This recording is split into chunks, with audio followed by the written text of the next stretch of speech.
the following pronouncements on behalf of President Bola Ahmed Tinubu.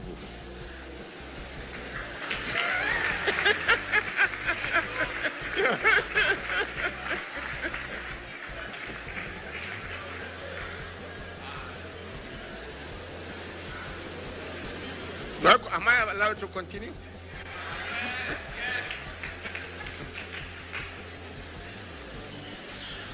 OON National Honors for Team.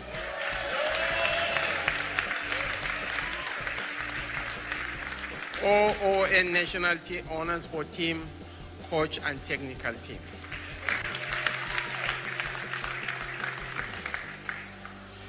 $100,000 for each player.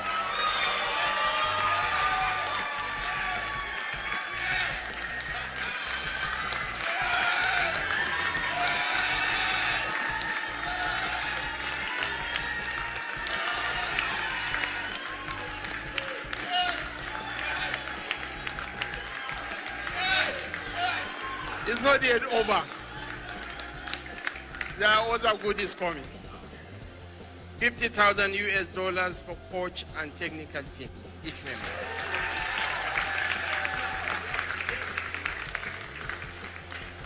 And wait for the final icing on the cake. 1 plot each for players, coach, and technical team.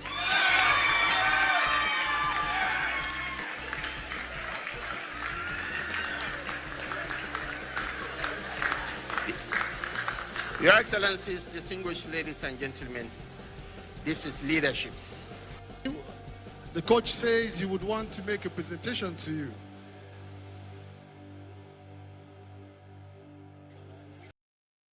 So national honor, $100,000 each, a player, a plot of land each as well, 50,000 each to the coaching crew, and others will follow. So the soldiers will make more videos tomorrow. Okay. So justice for Kanai, I think that's his name. Give me a second. In fact, his name is Okani. He is the youth leader in Esako West in Edo State. You know, they are currently preparing for Edo local government election, something like that. They are preparing for, oh no, sorry, I think it's by-election or something. Anyway, this youth leader got assaulted. The video kind of like went viral at the time. It was so gory that I chose not to share it at the time. So the guy is now back. He was on Arise, okay, to seek justice, see what they did to me. Well, I kind of feel like, this will not be overdue. You're supposed to be in the hospital. You shouldn't be in the studio, right? If you look like this. I wanted to hear what happened to him and see what happened to him in the Edo states, courtesy of the Edo vigilante. We call them they said they are the vigilantes. Esako West. They did this to Okani. On Saturday, 26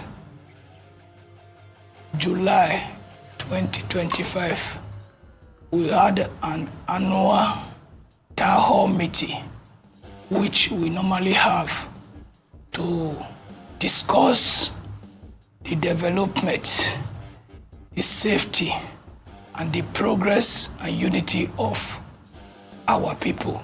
The 6 local government area comprises of Esako East, Esako West, Esako Central, Akoko Edo, Onwa East, and Onwa West. And if we are doing this town hall meeting, we normally officially invite all stakeholders, including the elected and appointed representative. So this period, we want to do, we've invited the security agencies in Edo North, including the area command, the 3 area commanders, the CEOs, commanding army officers, even the 195 Battalion CEO who arrived the venue earlier as at 11:15, Major Tarai from 195 Battalion Agenebode Immediately he left, we saw 3 Hilux, 1 Sienna, and between 15 to 20 bikes, popularly known as Okada, stormed in the event, all carry passengers with their arms. More than 50 of them came to the event, started beating everybody. The person who was trying to video or snap the incident, who is one of our committee member, Pastor Fred Elake from Onwa West Local Government. First of all, beat him, collected his phone, and they started on me. Now shouting, why are you videoing us? Why did you ask people to video us? Started beating me, roughhounded me, beat me all over my body. Next thing, threw me inside one of their packed Hilux and took me to unknown destination. Before they even took me to the unknown destination, they were still beating me all over. They were thinking that I have died. So they now decide to hand me over the area commander, ACP Lawrence Ajihu. Now drove me there. The ACP immediately asked his officers to lock me up in the cell. With that, I was just like, what is going on? What is going on? The ACP asked his men, his officers, to lock me inside the cell. Lock me inside the cell. My phone were with the vigilante. I have now shouted before they lock me up. They should give me my phone, which they gave me only 2 out of my 3 phones. The ACP locked me up. The people were, even to an extent, even my wife could not allow anybody to have access to me. What is my first? I was just in the cell, lying down there, crying, God, help me. I need development in our land. This does not warrant this my molestation. I was just there. It's like the video, I didn't even know whether the vigilante that videoed themselves, they now spread the video across. Before people will now see the video, now put it call, people that know me to be a good citizen of the senatorial district and Nigeria, and now put it call to the area commander. The call were much, the area commander was confused. Before he now said, he will hear from, according to him, he will definitely hear from Honorable Valentine Okwilagwe, who is the council chairman of Esako West Local Government Area, before he will know his next line of action. Waited there for like 4-5 hours after he had brought me out of the cell. We were waiting. I was feeling pains all over me. Okay, if I told you want to detain me, just detain me in the hospital. You can cuff me there, but let treatment be going on in my body. I'm not seeing, I can't get myself.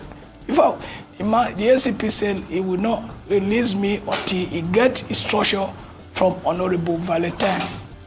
Eventually, I was calling Valentine. I called the vigilante who brought me to him. The vigilante was not forthcoming before Valentine Okwilagwe later now came in to the station. When he came in, everybody were already there at the station. The ACP asked everybody to leave, that he want to have a private discussion with Honorable Valentine Okwilagwe, which they locked themselves inside the office of the ACP, Lawrence Ajihu, for more than 15 minutes. After they have their private discussion, the ACP later called me, say it's only me that he want to be inside his office. I went in. What the ACP just said, it's quite unfortunate according to his English. I'm sorry. Before, it was already going to like 6 hours. Before I was facing severe pains. If was, I don't know, I can open my body now, you can see the pains with stitches everywhere in me. Or he now issue a referral paper from the police, that police report, whatever. Now say I can go to hospital for treatment, where I'm still facing the treatment date. And outside that, I've written a petition from my lawyer to the state governor, to the commissioner of police, the state director of DSS, and all relevant authority that I need justice in this case. And Nigeria should pray for me. I should pray that I get justice. The police ask us to go and bring witness, go and bring this. Even the DJ that destroyed his instrument in the vet, which is right here with me in the studio here. The people were there, they went to the state command, Benin City, to give the CP their written statement. As we speak, I don't know how far they've gone, but I believe there's no arrest as we speak the date. On Tiagasa, the Tiagasa, he fell, he fainted, he passed out. He passed out. 70 years old man. But when their people came, Tiagasa.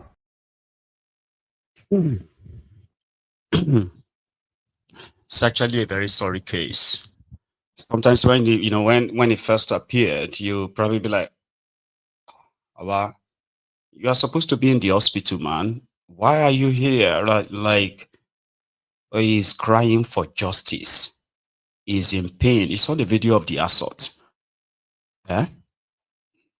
Unfortunately, he won't get any justice. The most he's going to get is to actually have a do-over or like a cover-up.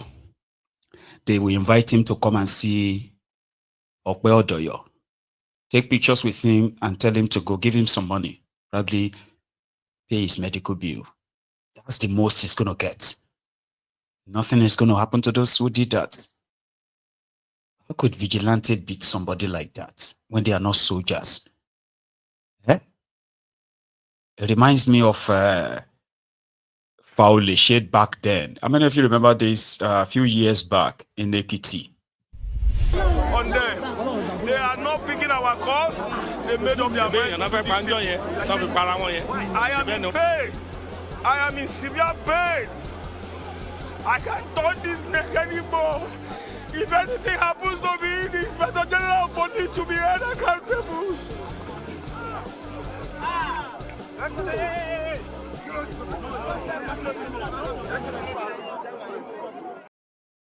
You know, Foul Shade. But his own kind of like his own wound and dressing and all of that is funny. I'm sorry, I've been trying. I wanted to say to all of you who probably laughed, because I can see the laughing emojis everywhere, right? Those of you who laughed, just merely looking at that guy, I know you probably had mixed feelings, right? At the point you felt so sorry for him, for what happened to him, that you probably couldn't even hold your laugh when you saw his look like that.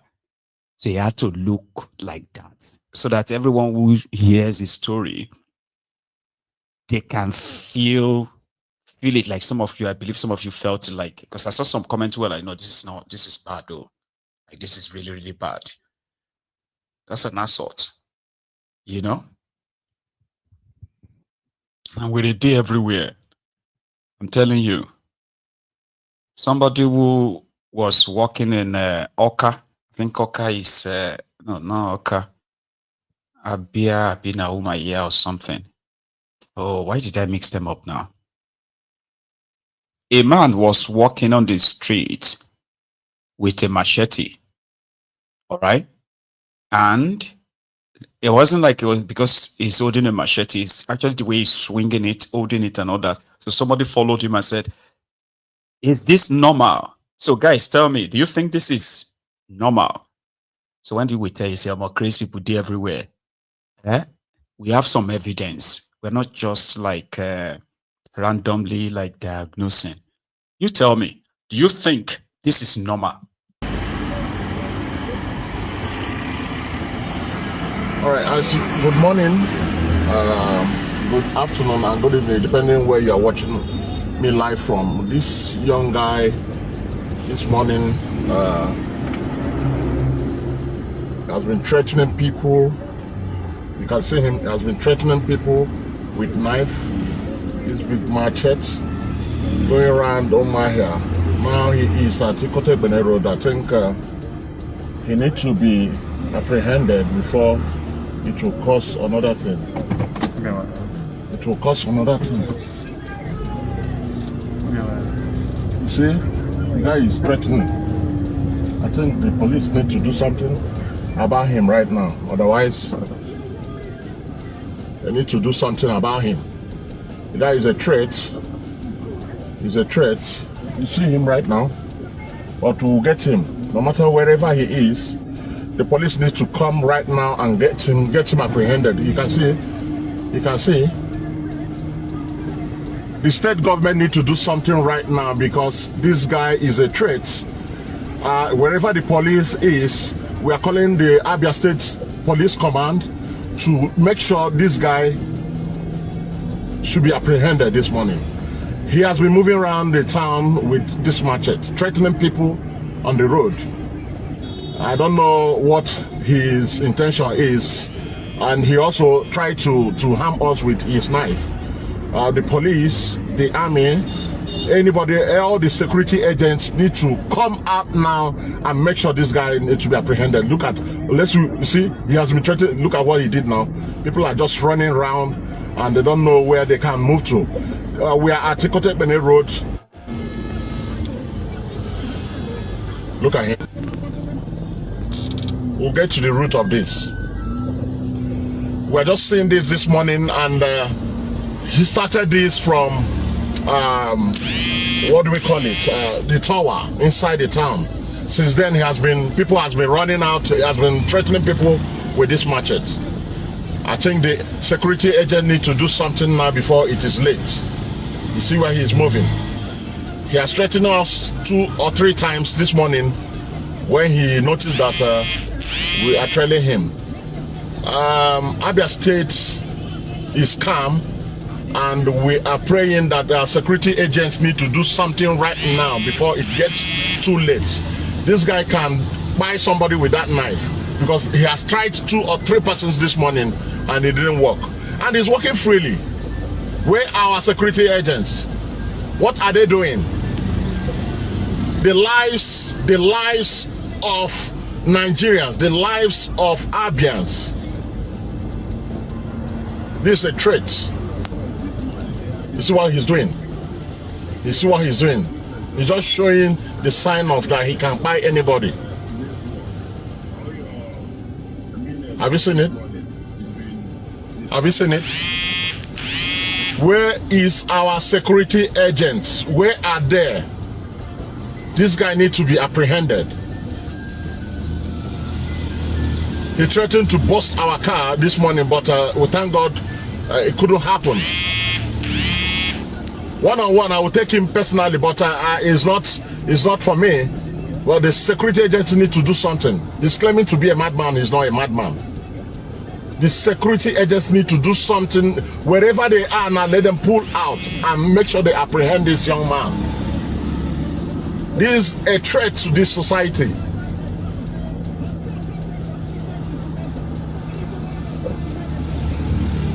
Look at what he's doing. Look at what he's doing. Look at what he's doing. Look at what he's doing. Does it mean we don't have security agents here in Abia, here, the capital city of Abia State? You can't allow such person to be moving around to finding a way to harm someone this morning. Kindly share, hit the share button and share it.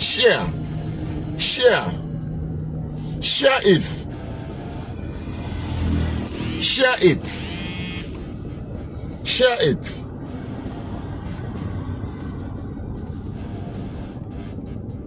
Does it mean someone will just come out from the morning from his house with machete and start threatening people? Like, in fairness, right? He actually didn't attack anybody. There's no reports of anyone being attacked. Of course, his appearance seemed more like aggressive, the way he's walking, flinging that and all of that. Yeah. Seems to be a dangerous person, probably mental breakdown, depression or something, you know, high on drug or something. I'm not saying he's probably not dangerous. So, but from that nearly 5 minutes clip, I wanted you to see it. I asked a question before I shared. I said, do you think it's normal? I know you're going to agree with me that it's not normal. But we didn't see anywhere he physically harmed anyone or attempted to harm anyone. But it wasn't normal. So yeah, the authority normally should possibly help him. Seems to me like it is a mental health thing. People are going through a lot. You know, the rich, the poor, everybody, they go through them. And it is every day mental sum, like everybody, you know, turn by turn Nigeria Limited, so to say. So a lot of people need help and they are not getting it. They are not seeking it because they know they won't get it. So a lot of them, therefore, just use most of their time to look for where their next meal will come from, just to survive, leave mental health for now. And the society is what you have now. Everybody is in danger, you know.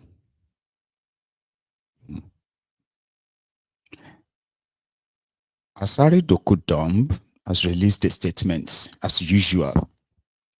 Last week, I did a piece on the announced constitutional change to make the Sultan Sokoto and the Oni, Oni of, I'm having so used to what to call them. I'm trying to kind of sound like, you know, respectful, even though it's tough to be respectful to people, you know, like that. So let's just call them their names, Sultan Sokoto and Oni of Ife. So they are making a constitutional amendment to now make both of them lifetime permanent co-chair of the Nigerian's Traditional Rulers Council. So something that has been generating a lot of ruckus. Ohaneze, Ndi Igbo rejected such. Like, what happened to other paramount rulers from other regions? Like, how is that, you know, how is that kind of like progressive? How is that like unifying or something? But it seemed that, you know, those who are behind their constitutional move are always going to have their way. So the ideal thing in this regard may be what Asari Dokudumb is proposing. Because to Dokudumb, you know, he's a king. Yeah. Fulbara made him king few days before they suspended him. And since then, Asari has been parading himself as a king of Kalabari. Sorry, I don't understand the kingdom is a kingdom, but to him, this issue of Oni of Ife and Sultan of Sokoto being the leader, they are not his own leaders. And Nigeria brought them together. If not for Nigeria, how dare Sultan of Sokoto say he's the chairman over a Kalabari Asari Dokudumb king? How? Now listen to this. That's why I said that, you know, not turn by turn. Here is Asari's own expression of frustration of what Nigeria is, as it shouldn't be. Listen. The National Assembly is going out of its way to trample on the Constitution, on the fundamental rights of the ethnic identity of other traditional rulers, and placing and elevating these two traditional rulers that have no constitutional and historical basis over and above other traditional rulers. And they think that we will accept it. Now let us come. Let us start with the Sultan of Sokoto. How is the Sultan of Sokoto the head of traditional rulers anywhere other than in Sokoto and the emirates that are under Sokoto? Usman Dan Fodio led a jihad and overthrew the Hausa traditional institution and conquered other. He said it's a jihad which has no Quranic basis, It has no Islamic basis. The people you overthrow, Rumfa and others, were Muslims. And it is not Islamic to declare a Muslim a